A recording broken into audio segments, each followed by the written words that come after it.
Now we're going to go on to extensions that happen in the NBA, which I really liked.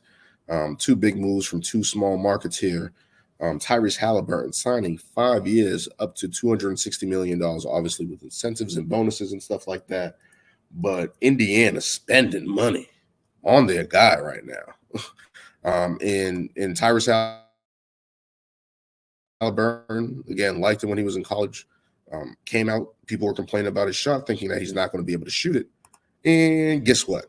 Every year in the NBA, I believe he has shot over 40% from three. He is now a 20-10 player.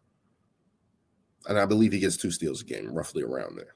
Like, this guy's the real deal. He's the real type of point guard that you want in your league. I cannot say enough about that guy. Like, he's really played his way into the hearts of Indiana. Obviously, they're going to keep him and continue to build around him, something that Sacramento wasn't willing to do. And we'll see if he's able to hold up there and play with Miles Turner and all those guys there and really try to put it together. So we'll see what Indiana's able to do with Tyrese Haliburton, but they got a great point guard. They got a good coach in Rick Carlisle, and we'll see what develops that they're going to continue to be able to do, especially with now that they have Tyrese Haliburton locked up under 5 years for $260 million potentially, which I believe he's going to get. Yeah, he's just too talented. He's just too talented. He has a great feel for the game, passes the ball, shoots the ball. Love his game. Moving on to Desmond Bane. 5 years, $207 million for a late first rounder. That really worked on his game. At one point was averaging 25 points next to Ja Morant. This guy's a real deal. He can shoot it. He's tough.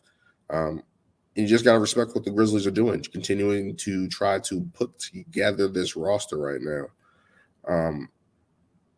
Especially with the Ja Morant suspension. But when he comes back, you got Ja Morant, Desmond Bane, and Jaren Jackson Jr. Not a bad lineup to have going forward, but I think it's a smart move, especially with Ja Morant being suspended, that Desmond Bane gets in those type of situations where he can handle the ball and do a little bit more. He did have 4.4 assists, I believe, this year. But yeah, just the good signings from both small market teams looking to continue to build and put pieces together. And we're seeing it right now. We're seeing it right now between these two teams. We're seeing greatness in terms of management skills, right? And building a team, keeping your young players together and continuing to build and reward them for great play. That is great from these two franchises here with Tyrese Haliburton and Desmond Bane. I feel like those are really good signings. And we'll see how they pan out. Now, probably the biggest